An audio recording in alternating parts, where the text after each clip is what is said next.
Ready? Okay. Well, good afternoon, ladies and gentlemen. Thank you for taking time today during your lunch break to join us in the NOAA library here in beautiful downtown Silver Spring. Today's brown bag is going to be on the Office of Federal Coordinator for Meteorology. I am the Federal Coordinator for Meteorology, Mike Bonadonna. I'd like to first off thank the library staff for putting this together. So thank you, Aaron. Hopefully everybody online is hearing us okay. If you have any questions, please send it along and we'll try to answer that afterwards. And from the audience, if you'd like to stop me, that would be fine too. We can answer your questions for you. So I'd also like to introduce Mr. Sim James, who will be taking over at the latter part of the presentation today to talk about the Earth system prediction capability. So I'm sure most of you have not heard about the Office of Federal Coordinator for Meteorology, although we have been around for over 50 years. We're kind of an odd duck within the NOAA infrastructure. We're an interagency funded office that serves the federal weather enterprise across the agencies. So I'm going to talk about three things primarily during my talk today, in the three major areas that we support.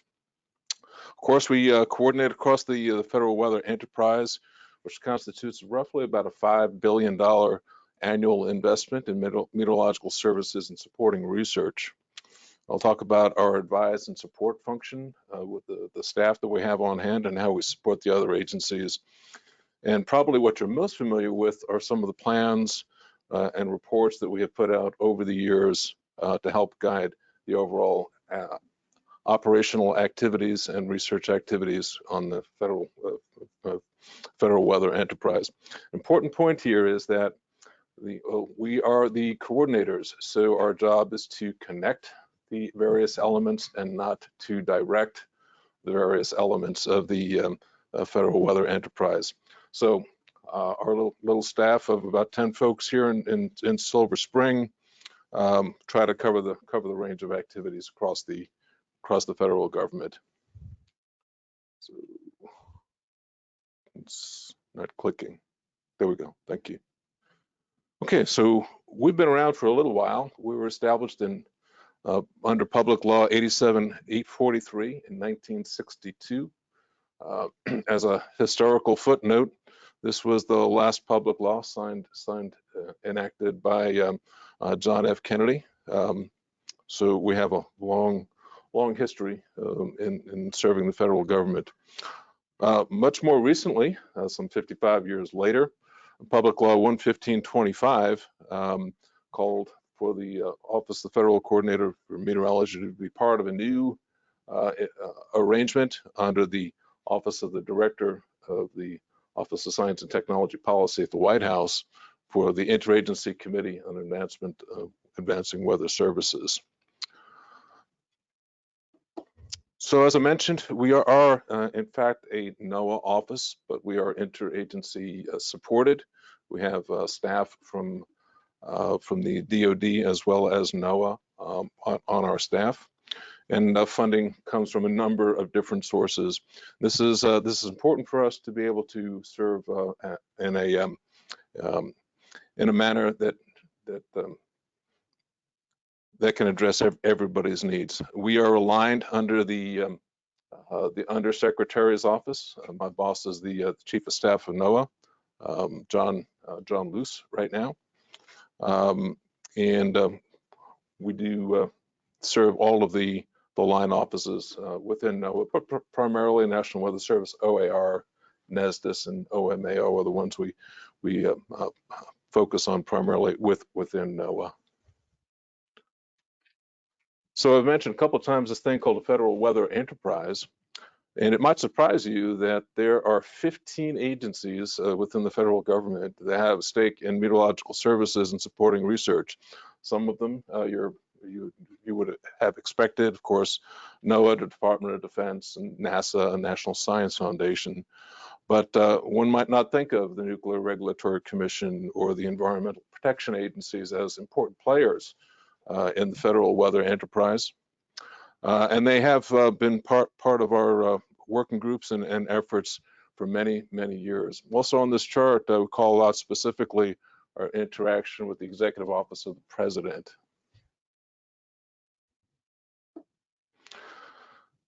So in order to manage all the activity that we have about 25 groups and elements, from the federal committee level at the top of the chart to working groups and joint action groups at the bottom of the chart.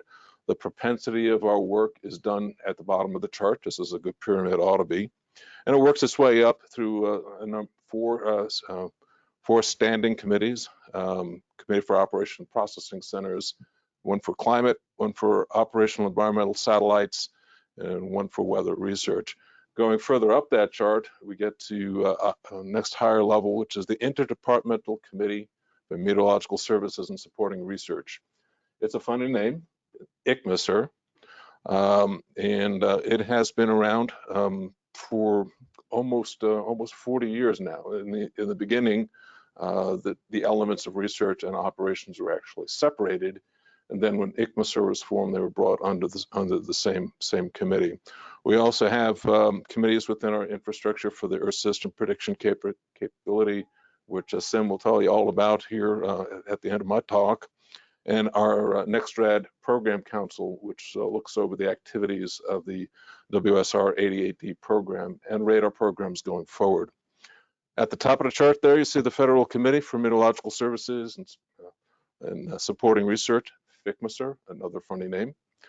But that is chaired by the administrator of NOAA, Dr. Jacobs, and it meets roughly twice a year. You can see in that white box that the federal coordinator is off to the side and not in the direct leadership role of these committees. We're in a supporting role and a management role, which is really important for people to understand. So we also do additional support for the space weather activities and a group called ICAGRA, which I'll talk about shortly too. So using that same color code, here's the Rosetta Stone for what our groups look like. So we have 25 groups, as I mentioned, currently. That changes as needs change. Right now, it's at the lowest point, close to the lowest point in history, and that's been intentional. We've been trying to cut down to the bone the numbers of groups that we have before we start looking at new areas to expand into. So the color code matches the previous chart with the FWE at top. It describes each of the names of each of the groups. And you can see in the purples down at the bottom, most of our groups are working groups and joint action groups. Joint action groups are tasked with specific action to complete. They're usually short-lived, 1 to 2 years maximum. And once they complete their task, we shut them down. Sometimes they evolve. Sometimes they become working groups for the long term. So who cares about these things? Here's a chart that depicts at what level people are interested. You can see the FWE at the top and the ICMSR. All of the 15 federal agencies have a seat at those tables, and they have interest in across the board. So our main constituents are Department of Commerce and Department of Defense. As you can see, they're involved in all of our activities. Other main players are Department of Interior, USGS, NASA, and National Science Foundation primarily. So we don't just work with the federal government. There are several agencies and groups that we work with outside of the federal government. Just to start at the top of the chart, the National Research Council, which is part of the National Academies for Science, Engineering, and Medicine. We participate in the Board for Atmospheric Sciences and Climate, BASC, and the Space Science Board, SSB, and participate in the Solar and Space Physics Board as well on that committee. Coming down the left side of the chart here, you can see names that are quite familiar to you, UCAR and NCAR through the National Science Foundation. And then one you might not be aware of is the Secure World Foundation. They're primarily focused on the utilization of space and the maintainability of space. We work with the Friends and Partner of Aviation Weather Group, which meets twice a year to talk about aviation weather issues. And then there's that funny block in the middle for the Interagency Coordinating Committee for Airborne Geophysical Research Applications, ICAGRA. Interesting group. They are entirely independent, and they work to try to get the most benefit out of the investment that the federal government has made in geophysical research aircraft. We of course work with the WMO on an international level, focusing on the Americas. Of course, the American Meteorological Society. We conduct an annual session for AMS on the environmental information processing technologies, right, EIPT. And the American Geophysical Union, we participate in that group as well. Johns Hopkins University here in Laurel, Maryland, primarily we're focused with them on the space weather business. And then across the bottom, we do our best to reach out to the commercial weather data providers, industry partners, and academia. So let's talk about that top level of the chart again. So this is the Federal Committee for Meteorological Services. So I mentioned it, we try to get them to meet twice a year. It's chaired by the NOAA administrator on a permanent basis. And its formal purpose is to think policy direction when you think this group. Real senior folks, difficult to get them together, but we bring them the general sense of what's going on across the weather enterprise. And then they help us decide which direction to move the activities. Some of the things that FWE has been working on the last year or so is the implementation of Section 402 of the Weather Research and Forecasting Innovation Act of 2017, the Weather Act that we've heard about, and the establishment of the ICAWS, the Interagency Council for Advancing Weather Services. We are helping the community establish connections across the federal agencies in the Earth System Prediction Capability and Environmental Prediction Innovation Center, EPIC. So that's work that's coming down the pike. We're really excited about supporting NOAA in that realm. Also, most recently, they directed us to get more involved in the federal coordination of Arctic environmental services and supporting research. And we have hired staff on for expertise to be able to handle that unique environment and the challenges that come with that. So here's a little bit more on the Weather Act. It directs the Office of Science and Technology Policy at the White House to establish the ICAWS. Directs that there be participation from NASA, FAA, NOAA, and National Science Foundation, and other organizations as well. DoD will be part of that, of course. But interestingly enough, it specifically calls out the federal coordinator to serve as a co-chair on this panel. Well, you know, if the NOAA administrator is sitting on one end of the table and the director of OSTP is sitting at the other, I'm not going to be sitting at that table. So I'll be the executive director for the overall infrastructure to help keep things running. So we are currently in negotiations with OSTP to figure out how that structure is going to change going forward, and it will change. We're probably going to be getting rid of all those funny names, the FWE and the ICMSR, and bringing in new funny names. Okay, there we go. Oops. There we go. So I do want to take a couple of minutes to talk about at the committee level some of the activities, because it may interact with some of the areas that you've been working on across NOAA. Let me start with the Committee for Operational Environmental Satellites.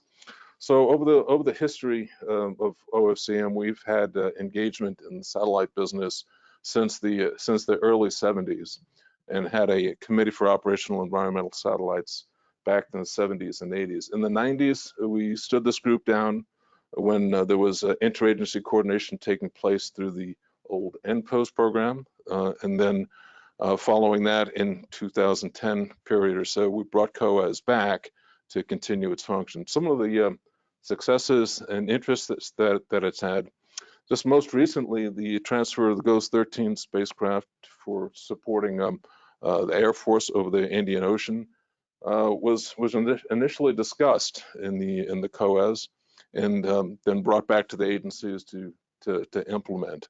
So that data is beginning to flow, and so we're really proud to see that come to be. Another area that I'm sure that you're quite familiar with is the provision of commercial weather data from small satellites.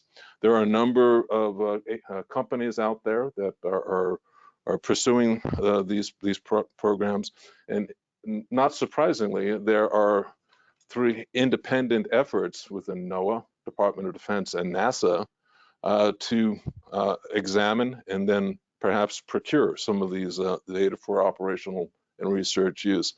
So we've established a working group to kind of set the rules of the road and how that's going to be done and coordinate that effort going forward. COAS also identified many years ago that there was a significant issue with radio frequency interference on our spacecraft, bringing data down from the GOES spacecraft being interfered with by the 5G networks. Also, a little bit more recently than that, it was discovered that these same 5G network encroachments could and probably will have impact on the passive microwave sensing windows, which we rely on for driving our numerical weather prediction models. So there's work going on in that area to find mitigation strategies to work around that.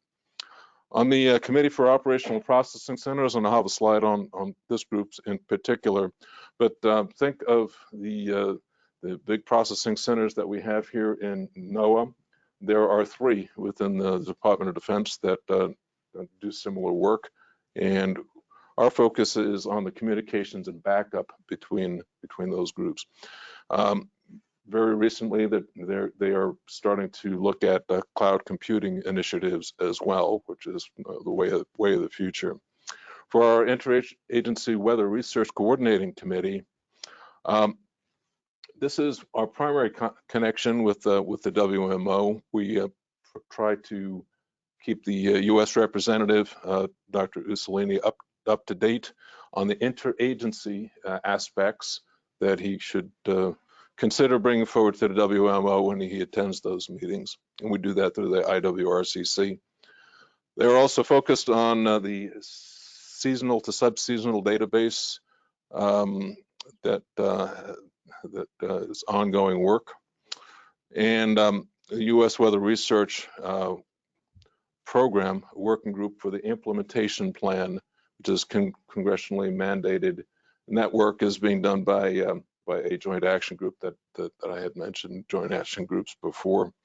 On the climate side, it turns out that we don't have to do all that much in the climate, because there's another group within the federal government called the U.S. Global Change Research Group, USGCRP, which really has the basic pretty well covered. So the only thing we really focus on the climate side are provision of climate services. You can see some of the things that they've been working on the climate side. So that was the coordinate function. For our advise and support function, we have a very senior staff, a lot of experience.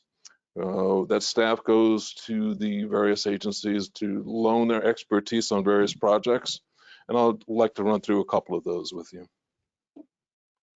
First of all, starting at the top at the White House, we support the National Science and Technology Council, a couple of groups, the U.S. Group on Earth Observations, USGCRP, as I mentioned, we're just beginning to work much more closely with them. We support the Space Weather Hazards and Security Subcommittee at the White House and the Space Weather Operations Research and Mitigation Working Group. I serve as the Executive Secretary for the SWORM, one of the better acronyms that have been developed over the years in our group.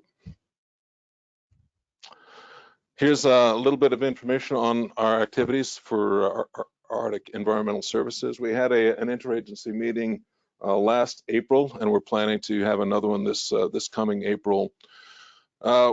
Just to understand what agencies are involved in what aspects of environmental services and supporting research for the Arctic region. Turns out there's a lot going on, and we needed to just to connect the dots a little bit, and we're in the process of doing that. One of the significant groups is doing the activities through the USGCRP that we found. Okay. So I mentioned the COPSI a few moments ago. So there are 5 agencies, organizations within the Department of Defense and Department of Commerce, NOAA, that have to work together seamlessly in order to exchange all the information that's gathered from around the world in the various environments to be able to serve their customer bases. OFCM SMEs are developing artificial intelligence plans and cloud computing infrastructure to support that, as well as data demands continue to grow and services get better and better and better. OFCM has had a long history in working with the radar community. The Strat Program Council initiated this effort back in the late 70s and early 80s, and with the development of the WSR 88D, the first successful tri-agency weather program between the Department of Commerce, Department of Defense, and Department of Transportation. Of course, that's the backbone of radar observing across the nation nowadays, and we're still involved with the Strat Program Council. Going forward, new technologies are being explored. The multi-mission phased array radar program is technology that was initially developed in the Navy. They're looking for ways to transition that into operation and take advantage of funding through the Spectrum Efficient National Surveillance Radar Initiative. Wind turbines cause significant problems on radar, and we have we're participating in interagency groups for mitigation of the impacts that has on radar systems. So a lot going on in the radar business, and more to come as we start to look towards the future for the next radar systems.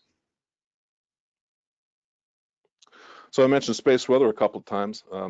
Just by way of background, I served 23 years in the Air Force as a weather officer. My particular specialty was in space operations and space weather. So I think most everybody in this audience is aware of what space weather is, but just think of that as the impact of the sun producing variable activity in the Earth's magnetic field, radiation environments, and that cause impacts on various technological systems. So we've been involved in the space weather business a long time. I'll talk about that. But every year we put together a meeting called the Space Weather Enterprise Forum. Last year we conducted this meeting at the Department of Interior, drew about 200 people, which is about our normal attendees. 240 folks attended. We have congressional interest in this, and it was led by the director of USGS, James Riley. So this coming November, we're planning the next one for Capitol Hill in conjunction with Johns Hopkins University, which I mentioned earlier, and the Department of State. They want to run a space weather as a global challenge event during that time too. So we try to team these activities up.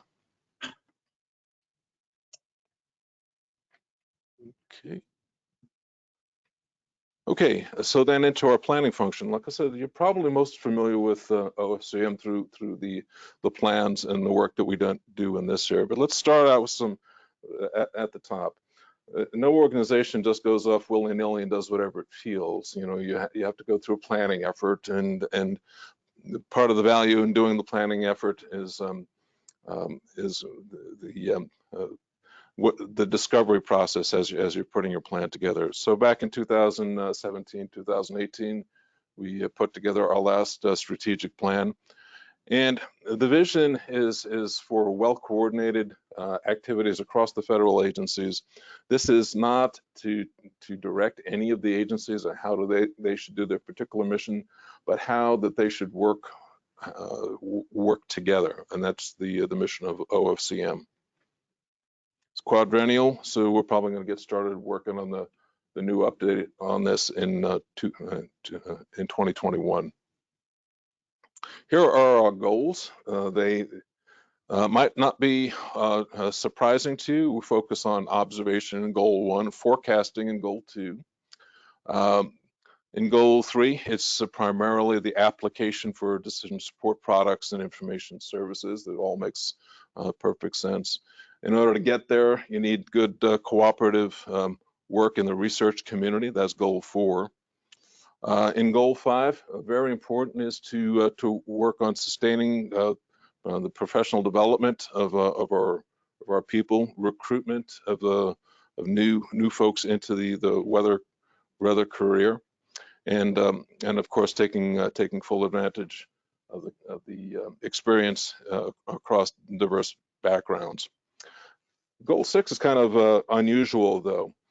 When you think about the federal budget process, all the agencies get their funding individually, and then Congress draws them in to say, okay, how are you spending your funding?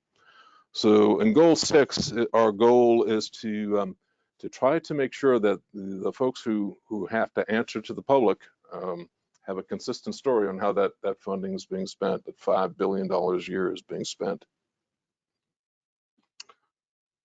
To do that, we have a budget coordination report that we're required by law to put out. That was the stipulation of the law in 1962, and that's what we've been doing for 55 plus years. Public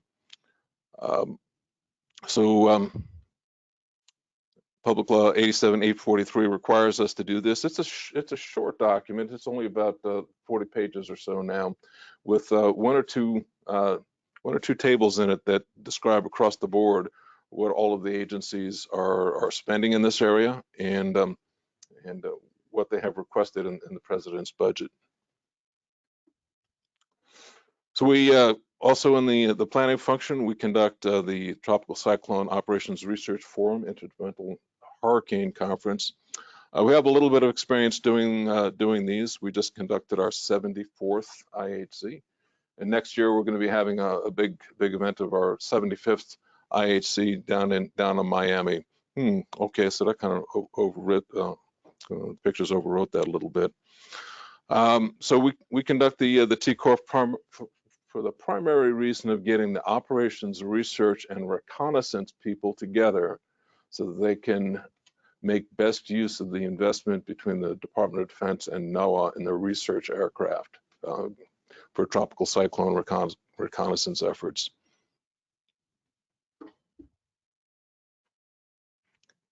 Slide. There we go. We've been working in to improve the hurricane warning business for a very long time.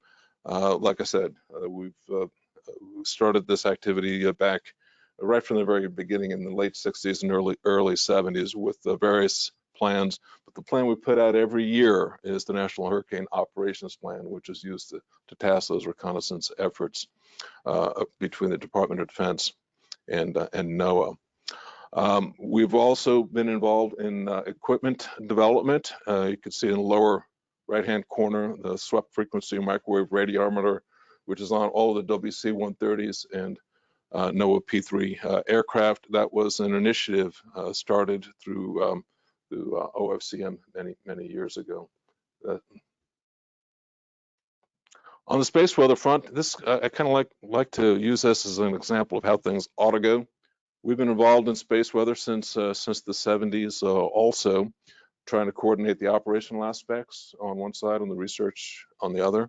In the 1990s, we put that together in the National Space Weather Program, put together a strategic plan, implementation plans, along the way.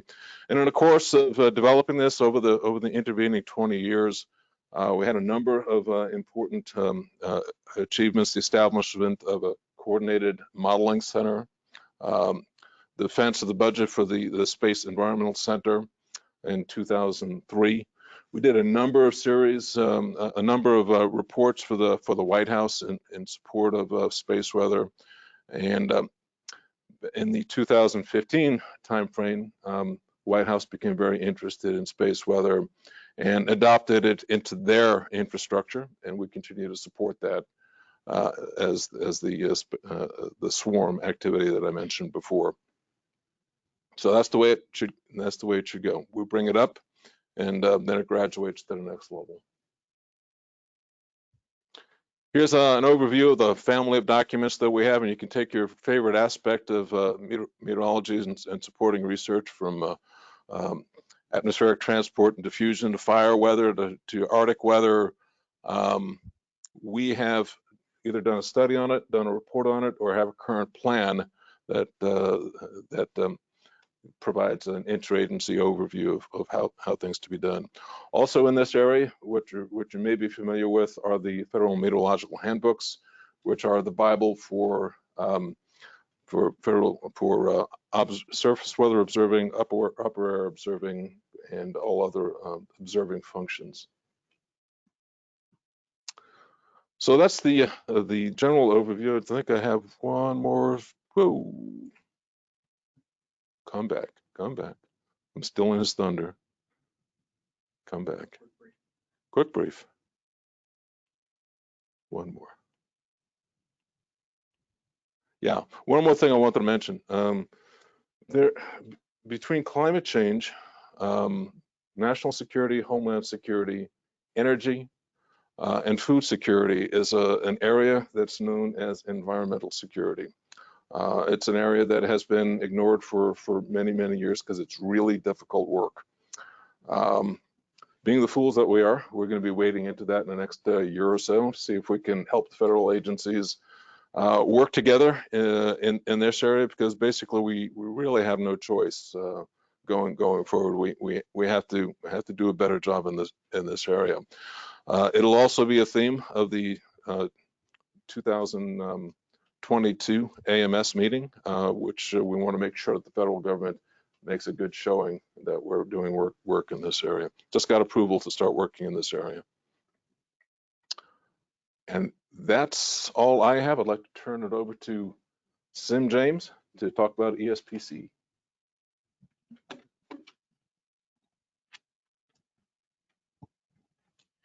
Good afternoon, everybody. I am Sim James, and I work at the Office of the Federal Coordinator for Meteorology. You just got done listening to my boss.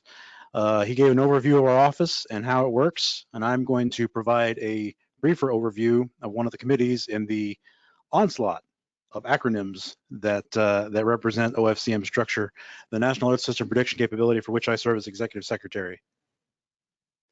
So what is the National ESPC? It's like all things OFCM, interagency in nature, a 6-agency body coordinated by OFCM for the purpose of interagency modeling, coordination, and assistance and creation if necessary.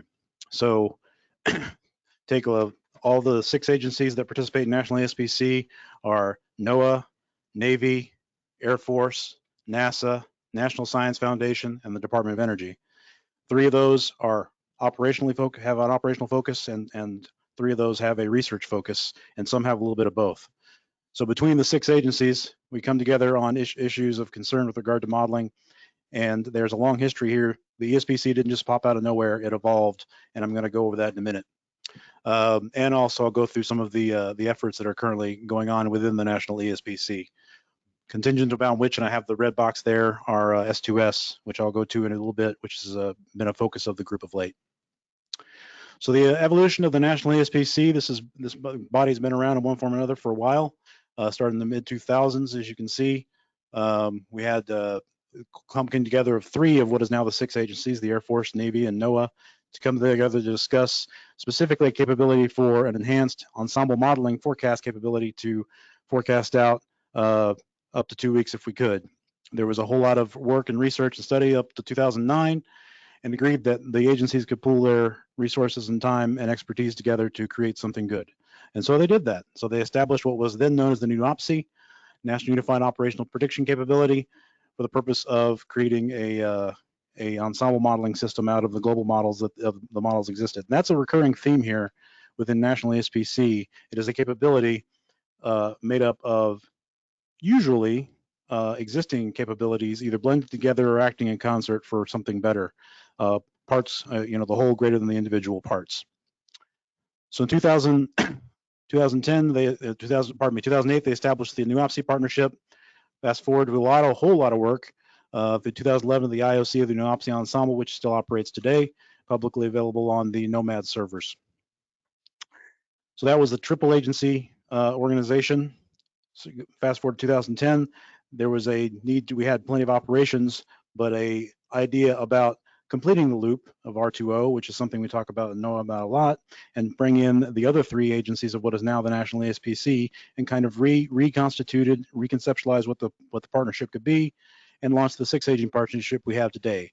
Established in 2010, the interagency partnership created, now known as the National Earth System Prediction Capability, and press forward with that. Continuing to iterate upon the existing new OPSI ensemble and other projects as necessary. 2016, the organization grew again by connecting itself to the Office of the Federal Coordinator for Meteorology. By doing so, they connected themselves to the broader federal weather enterprise, which you just got done hearing about, to understand user needs and further capabilities across the federal government that could further be leveraged. So that brings us into in 2019, through the years, focusing on not only the near term, up to 2 weeks ensemble modeling, but out to climate scales as necessary. So it expanded both the scope of the agencies involved and the scope of what the agencies as a group were willing to handle or willing to tackle. That's not good. Oh, there we go. Okay, so let's zoom down into where the ESPC sits within the Office of the Federal Coordinator for Meteorology. In the center, then, the blue box, you'll see the National Earth System Prediction Capability Executive Steering Group. Since this is no audience, I'll say the level to calibrate yourself. The level of that group, the representatives from NOAA are Mr. McLean from OAR and Dr. Uccellini from NWS. So that gives you an idea of what level we're talking about. As you can see, there's the Federal Coordinator for Meteorology underneath the FWE, which you heard about in the previous brief, and that's where we sit, co-equal with the ICMISR.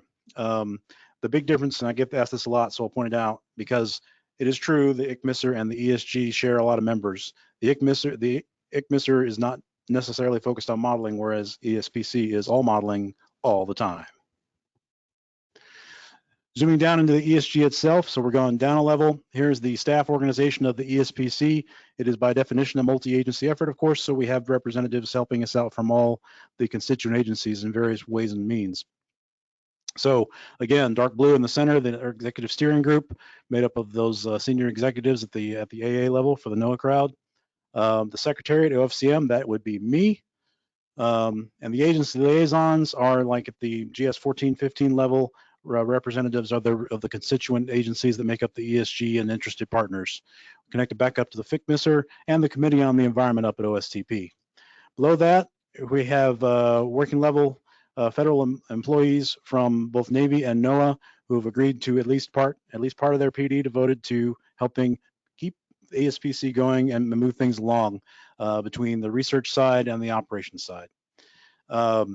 And making sure that there's good communication between the two. They meet regularly, and I'm part of those meetings as well. And below that, we have 7 individual working groups, which I'm not going to detail because the slide would go on for see other slide, which half of which are devoted, well, probably more than half are devoted to topics relating to the original new OPSI ensemble, which is still very much a core of what the partnership helps to maintain, and other ones that have developed over time since the partnership grew into the National ESPC of interest. For example, high performance computing. And in more recent days, cloud computing, issues of interest to all agencies as going forward, and how they can work together to solve issues of mutual concern and mutual interest. And that is frankly the crux of OFCM and ESPC in general, looking for nexuses of mutual interest and mutual need to accomplish something together. And that is the crux of what our office has done for as you've now known, a very long time.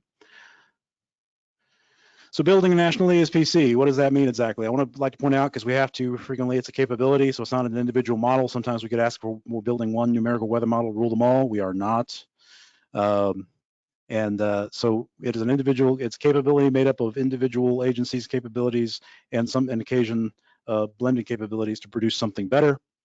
Cooperative efforts between federal agencies and sometimes external to those agencies as necessary, and focusing needs and in a constant conversation, or as constant as we can get it, with the broader community as to what is necessary and what's coming down the pike. See also cloud computing, because if there's one thing that, you know, if you just keep up with the news and tech these days, that is definitely something that of concern to the greater federal government. So that's a great recent example of how something became ESPC business, because all of the member agencies were concerned. So there was a need for coordination and communication, and we're trying to meet that need the best we can. So current status. So I've given you an overview and an idea what the group does. Here are some of the things that, this is not an inclusive list. These are just some of the highlights for the work that we're currently doing. As far as the original global weather ensemble, we are currently working on exchanging fields at a half-degree resolution, and also incorporating new members into the ensemble from the U.S. Air Force, something that where you have to do, as if you've ever done anything in modeling business, we're starting to map out how the V&V will look like for the verification. So, you know, that's going to be a while. So we're starting to work on that.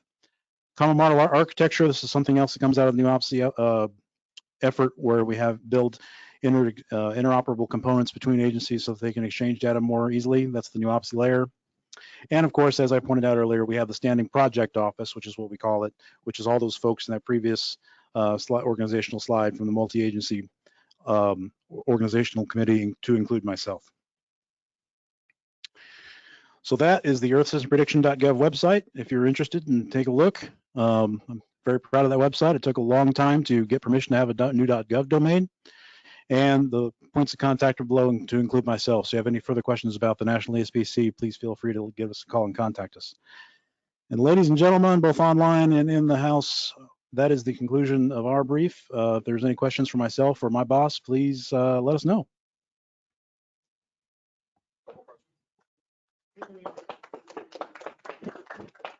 One's administrative. Is it possible to get the slides, look at them later? Absolutely not. For future? No, absolutely not. Are they distributed through the library? No, not typically, but we can send them out for people. Sure, that'd be great. You might have said it at the beginning, but when you talk about your models and all your tools, where are they located? The ESPC business, you mean? Whether there's modeling or other stuff, is it NSOF or office? The answer is, it depends. Depends on what we're talking about. So like the individual models that make up the ensemble are made. So for example, the Navy Operational Modeling Center at Fleet Numerical in Monterey, California, the EMC in College Park, et cetera. So it depends on which model you're talking about. It's a conglomerate of models. Oh, yes. Yes. Okay. Victor? Thank you for the presentation. Appreciate it. So you discussed several reports that you publish annually, but is there an overall annual report that gets published for the public that kind of discusses what your activities were for the past year and what the results of those activities were, so that then you can link up a lot of those other documents together? So I was just curious about that, because I would love to read about that. I'm glad you asked that question, because perhaps I glossed over it. The budget coordination report does exactly that. And I have found over the years, and I've worked with OFCM products, you know, for 40 years now, that report is a really great place to go to get the big overview of what's going on in the federal government. Then you can drill down from there. So it's called The budget coordination report, and it's on our website, OFCM.gov, which I need to put on slides too. Any other questions in the room?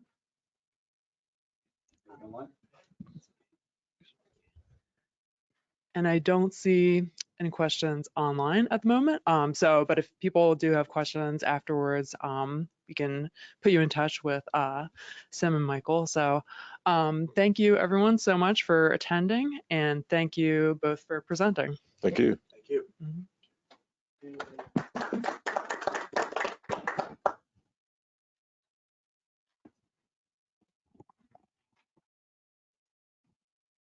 Thank you.